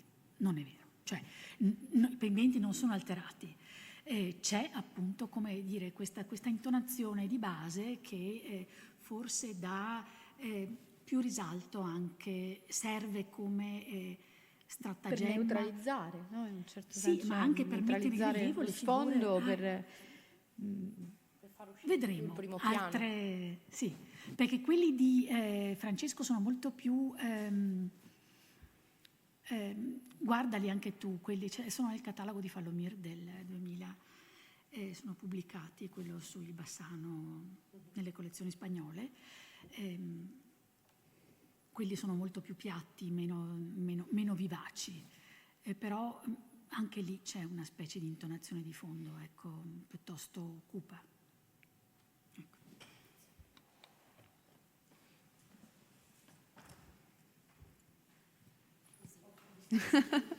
Grazie. Io mi chiedevo, a livello museografico, quanto spazio ha voluto dare o non ha voluto dare ai pannelli esplicativi, o quanto ha lasciato poi le immagini parlare da sé, dato che parlano molto? Sì, scusate, Grazie. voi ne avete viste, io ho fatto per ogni sala, nella prima ci sono 3 pannelli esplicativi, una di introduzione perché non mi hanno permesso di metterlo fuori all'ingresso, e quindi una esplicativa brevemente descrittiva, insomma, della mostra e dell'idea che sta alla base. Poi nella prima sala erano necessari 2 pannelli esplicativi, uno per la rappresentazione della natura e l'altro per arte e scienza. E poi nelle altre sale, in ogni sala c'è un pannello esplicativo, ci sono le didascalie, che non so se le avete viste. Dunque sì, ecco, in questo caso vedete sono questi blocchettini, però sono praticamente solo le testine tecniche, perché non c'era posto, si è voluto ridurre, ecco, l'accumulo, perché si temeva appunto un concentramento di persone, una concentrazione di persone proprio in queste salette laterali, e quindi in ingresso c'è la possibilità di prendere un librettino con tutte le didascalie per ogni opera. Quindi abbiamo deciso di risolvere così, ecco, in questo modo. La ringrazio per la sua presentazione. Volevo sapere su tutti i dipinti di Bassano che ci sono a Vienna, quindi più di 80, ha detto. Sì. Quanti rappresentano stagioni e mesi, e alla fine quanti avete scelto per la mostra, e come avete fatto questa scelta? Grazie. Allora, abbiamo una serie di Jacopo, che è quella che ho mostrato, quelle di dimensioni piccole. Poi abbiamo la serie di Francesco, che è quella con i 3 segni zodiacali, e poi abbiamo i mesi di Leandro, che sono 10 dipinti, di cui appunto 9, perché il luglio è diviso in 2, è frammentato in 2. Poi c'è un'infinità di monconi, cioè io non sono riuscita veramente a ricostruire tutte le serie, perché io mi sono basata sull'inventario di Leopoldo Guglielmo, manoscritto del 1659, che è poi registrato in parte e illustrato in parte da Teniers nel Theatrum Pictorium, e poi sugli inventari storici successivi si vede che ci sono moltissimi Bassano, come anche quelli provenienti dalla collezione del Duca di Buckingham. Ci sono anche delle commistioni perché notoriamente la collezione Buckingham è andata a Praga, mentre quella del Duca di Hamilton, acquistate entrambe da Leopoldo Guglielmo a Bruxelles tra il 1649 e il 1650, tradizionalmente appunto quella Hamilton è andata a Leopoldo Guglielmo e quella Buckingham al fratello Ferdinando III. E c'è una quantità di serie, di stagioni, almeno 3 per inventario, e di queste si trovano le tracce non solo negli inventari storici, anche fino all'800, sia a Vienna che a Praga. E quindi emergono qui e là delle tele spesso in cattivo stato di conservazione. Per cui la scelta era per forza orientata, dovendoli presentare in condizioni buone, e soprattutto le opere rappresentative per ogni serie, ho scelto quelle che ho esposto, quindi Jacopo, Francesco e Leandro. Se posso chiedere anche se ci sono stati dei restauri per questa mostra? Sì, abbiamo restaurato le 3 stagioni di Jacopo, la serie piccola, e i 2 stagioni di Francesco con i 3 segni zodiacali. Grazie. Ecco una domanda alla professoressa Mason. Grazie. Non sono una dottoranda, chiaramente, però credo di essere l'unica in questa sala che ha potuto vedere la mostra di Vienna, grazie a Francesca che mi ha invitato. È stata una bellissima esperienza, cioè l'impatto con la prima opera di Bassano mi ha commosso. Io detesto Arcimboldo, però trovo che il film... Prendiamo atto.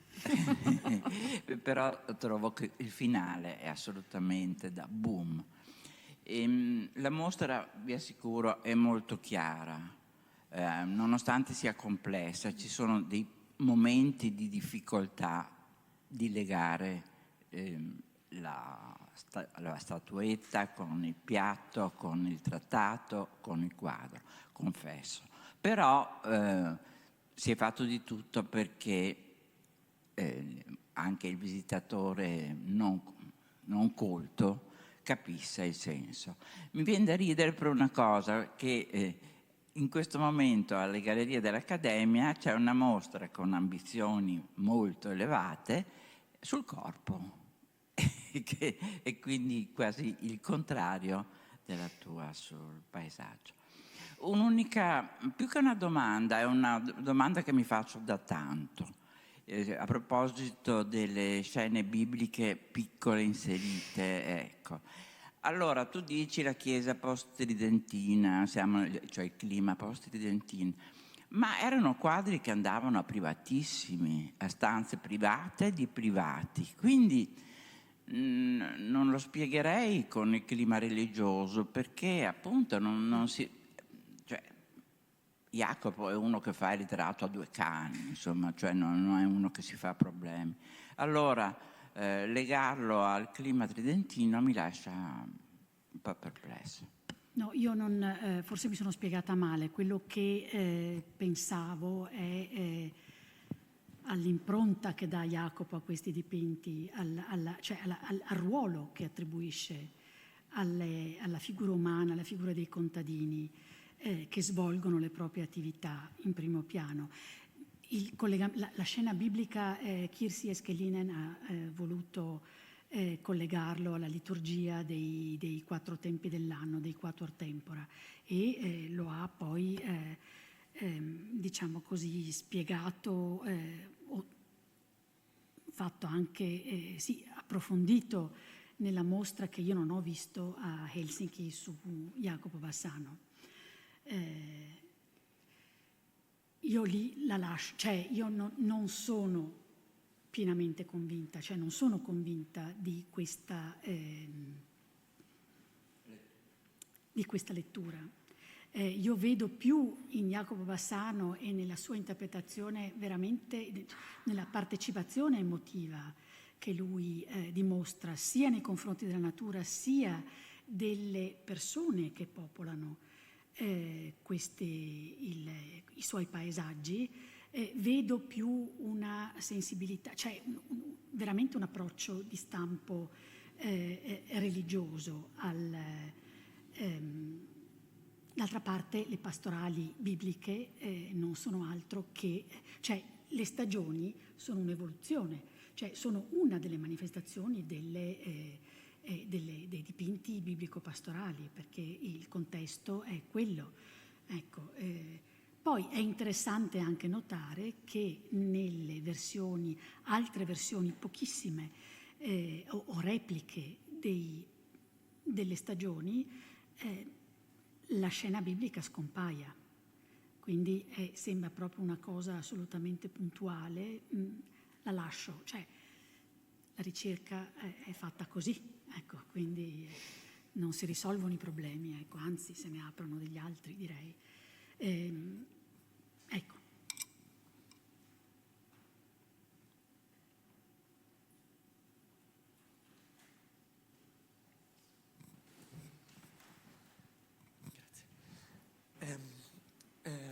Intanto grazie. La mia domanda riguardava gli oggetti presenti nella mostra. Se la scelta degli oggetti era guidata da una scelta tendenzialmente iconografica, come abbiamo visto l'allegoria del Gian Bologna, oppure c'era stata anche una riflessione sui materiali della mostra, quindi forse più simile alla scelta dell'Arcimboldo di rappresentare il corallo nel contesto dell'acqua. No. Ok. Direi di no. No, interessante, stavo riflettendo. No, per parte mia sicuramente no. Io mi sono orientata proprio, volevo anche, appunto, è una mostra molto complessa e per legare, far comprendere veramente perché questi temi rivestono un'importanza così evidente nella cultura del tempo, andava un po' alla ricerca delle testimonianze proprio figurative, artistiche, no? E poi, voglio dire, mi viene da dire è molto, molto facile, partendo dalle collezioni del Kunsthistorisches Museum, poi allargare, insomma, è un po' un giocare in casa, ecco. Quindi anche per tornare a quello che diceva Stefania Mason, certi oggetti non si capiscono, abbiamo cercato di proprio anche, noi abbiamo fatto tra l'altro anche una guida per i bambini. Quindi abbiamo cercato anche di mettere a disposizione di un pubblico molto giovane oggetti che potessero divertire, interessare e attrarre l'attenzione anche non solo verso il quadro, ecco, spingere. Quindi sono anche meccanismi che uno nella creazione di percorsi espositivi deve considerare, e quindi il vecchio filosofo di Vittoria che non ho mostrato ma ho messo come rappresentazione dell'inverno, perché è anche visto come rappresentazione dell'inverno, anche interpretato come un'allegoria dell'inverno, serve anche a spiegare perché nel quadro dell'inverno si vede un uomo intabarrato. Ecco, quindi questo gesto si ritrova, non è solo in pittura, è ovunque, in ogni forma d'arte è presente, è riconducibile a questo tipo di mentalità, e farlo vedere penso sia sempre qualcosa che può stimolare anche altri pensieri. Poi uno può dire: guarda, penso che questa identificazione non sia assolutamente accettabile. Benissimo. Grazie. Grazie della domanda. Altri interventi, curiosità?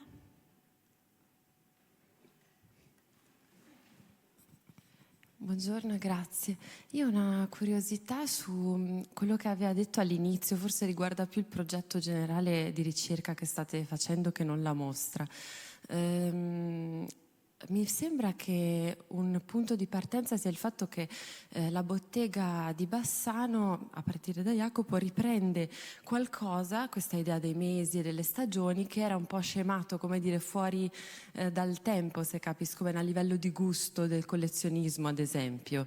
Volevo capire se era questa una delle vostre idee, rispetto per esempio invece, che capisco molto importante in mostra, quella genealogia 300-400esca rispetto agli studi della natura, appunto penso agli studi di Otto Pecht e tutta la tradizione viennese che mi sembra molto presente qui, e la mia curiosità era solo se a livello genealogico una delle idee è che questo genere viene, come dire, ripreso da questa bottega in un momento in cui era un po' scemato, perché è qualcosa che non conosco bene, una domanda che nasce proprio da una curiosità.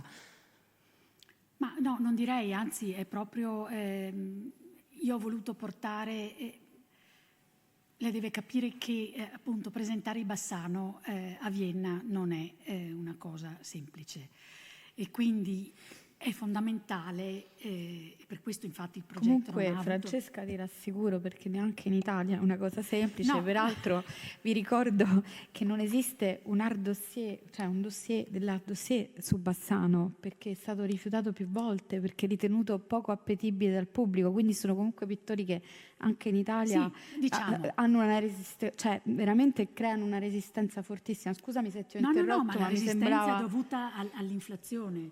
Sì, vabbè, questo purtroppo come quasi tutto. Come quasi tutto, ecco. Cioè, alla grossa produzione, enorme produzione di quadri di Bassano, perché mi dice ancora un Bassano, no? Questa è ma anche la misconoscenza, sì, no? sì, ma certo, perché non si conosce, esatto, perché cioè, Jacopo è un pittore, uno dei pittori più straordinari, e la fase, insomma, non abbiamo poco da discutere su questo. No, io volevo appunto portarlo a livello europeo, cioè fare capire come non è tanto il valore intrinseco, e mi riferisco poi ai mesi, no? Che possono sembrare ripetitivi, e sono ripetitivi per necessità, perché quando uno deve produrre tante serie di questo tipo bisogna trovare meccanismi modulari per produrre un grande numero di tele, almeno 12, no? Cioè almeno 12 alla volta. Quindi insomma ci sono delle necessità concrete. No, io dicevo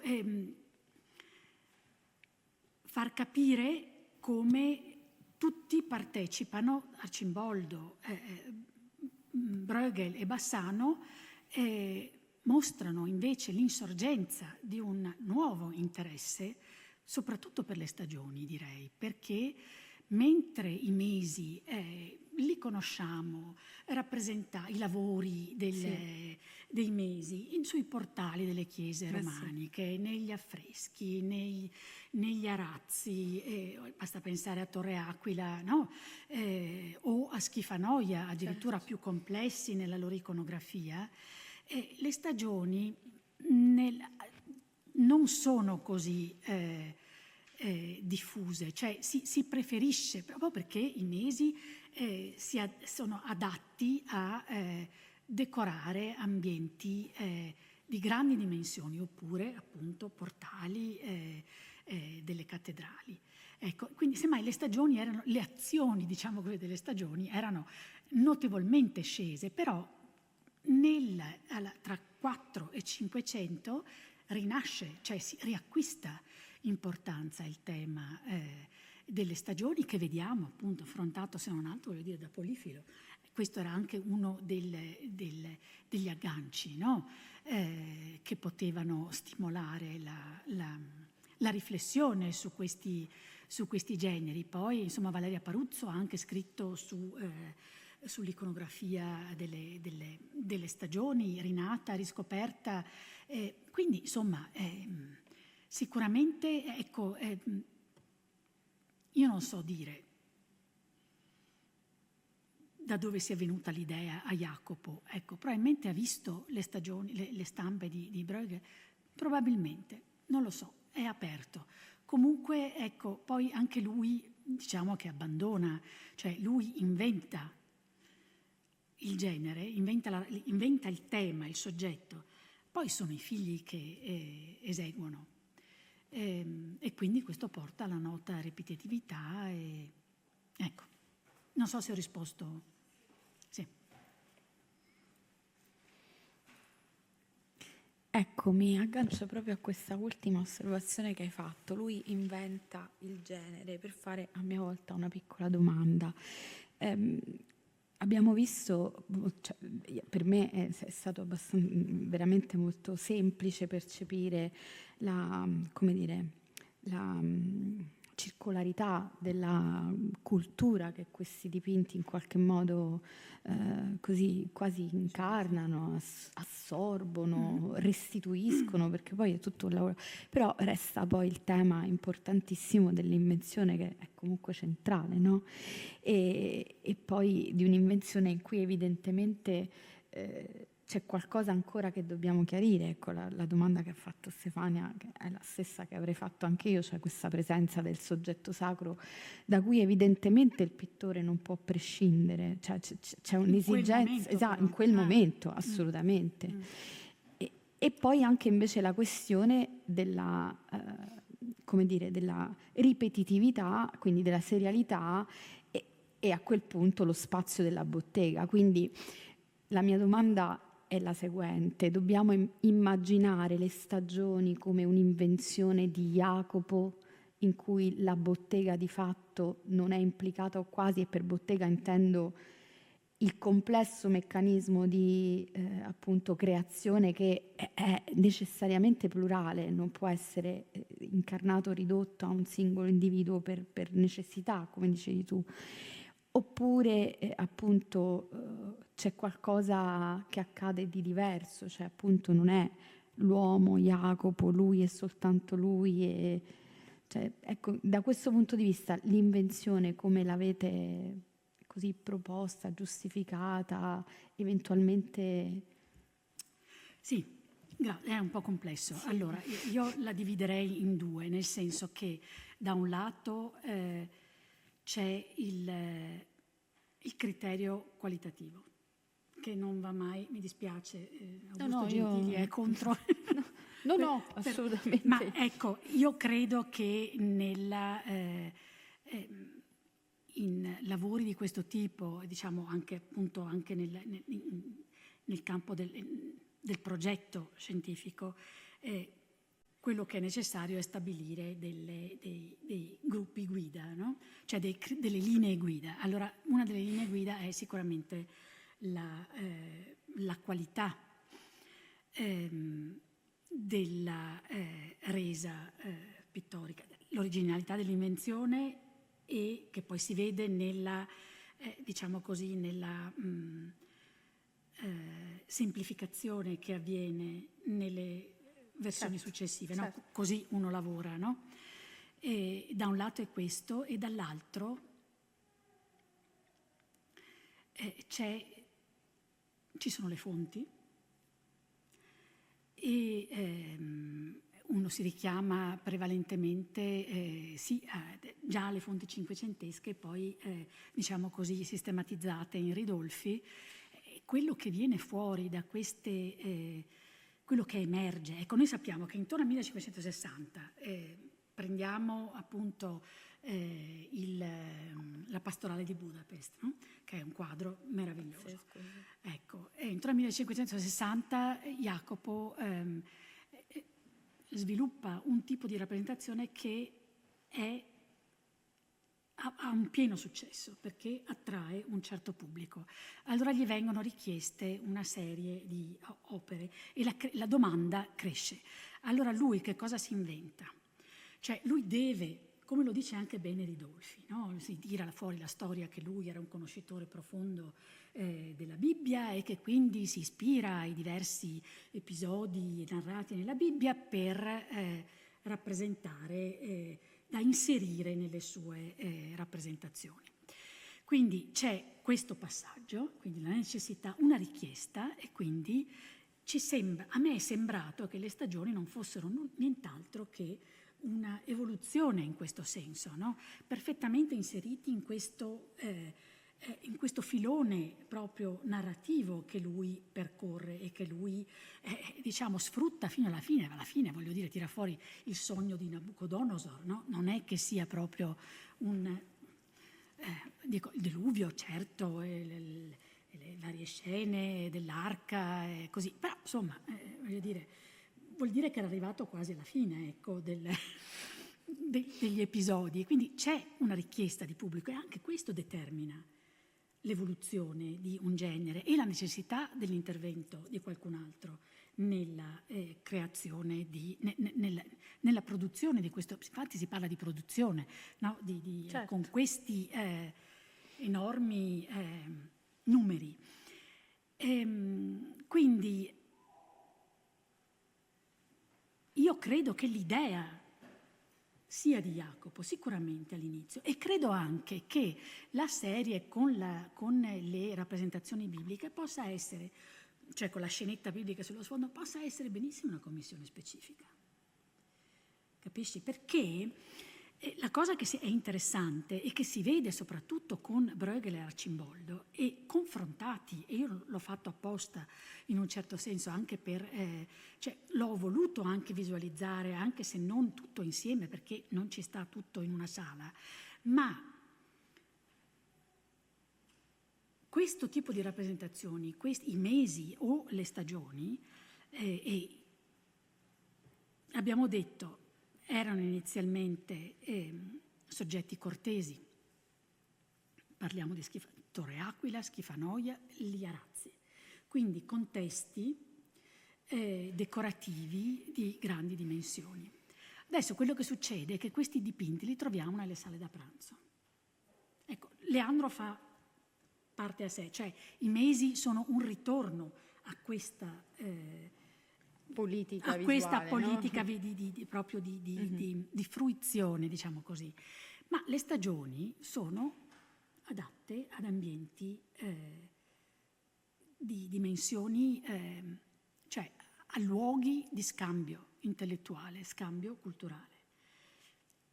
Quindi può benissimo darsi il caso che cioè è un fenomeno, no? È un fenomeno perché che sia il mercante, che sia l'imperatore o che sia il religioso di Bassano, vogliono avere questi temi nei loro ambienti privati. Quindi c'è da un certo, c'è anche se non si può parlare di borghesia, ma c'è naturalmente un mutamento nella destinazione di questo tipo di rappresentazioni, no? E quindi è in contesti più circoscritti, più ridotti. E questo corrisponde al fatto anche che probabilmente anche altri, lo si vede dagli inventari, lo hai studiato e pubblicato tu, cioè ci sono negli inventari di cittadini veneziani proprio un numero di cicli delle stagioni sono riportati negli inventari, allegati ai testamenti, quindi vuol dire che la gente voleva vedersele queste cose in casa. Assolutamente, sì. Ecco, poi l'invenzione è un'altra cosa. L'invenzione è quando uno ha un successo come quello che conosce Jacopo e ha 2 figli bravi e poi aiutanti a cui distribuire il lavoro, lui organizza e crea disegni, lui ha un repertorio di disegni che poi vengono riproposti, e l'inventario di Verci, l'inventario della bottega o l'inventario di Girolamo Bassano, anche questo pubblicato da Stefania Mason, mostrano che c'era un deposito, c'era proprio uno stock di tele abbozzate, non finite, da rilavorate, insomma una serie di un corposo gruppo di materiali pronti per essere adattati alle esigenze del momento. Quindi qua ci svincoliamo in questo senso dal discorso dell'autografia, e per quello io tante volte dico, quando uno si incaponisce a voler identificare assolutamente una mano in un quadro, ma se è bottega, è bottega. E quindi è probabile che Jacopo alla fine, ne abbiamo anche noi di quadri che dimostrano come il capobottega sicuramente ha perfezionato il lavoro dell'allievo, ed è questa la dannazione di chi si occupa di questo tipo di pittori. Ecco. Grazie Francesca. Se non ci sono altre domande, mi pare di no, quindi io ringrazio ancora tantissimo Francesca per questa bella occasione, e con questo appuntamento che credo sia stato speciale per tutti, e che peraltro ho dimenticato di dire che appartiene alla rubrica degli ospiti di Rive, quindi Francesca è la nostra ospite internazionale di quest'anno e ancora la ringraziamo. Vi diamo appuntamento all'anno prossimo con, speriamo, un altrettanto così riuscito, almeno per noi così lo è stato, ciclo di seminari e anche questo appuntamento degli ospiti di Rive. Grazie. A presto.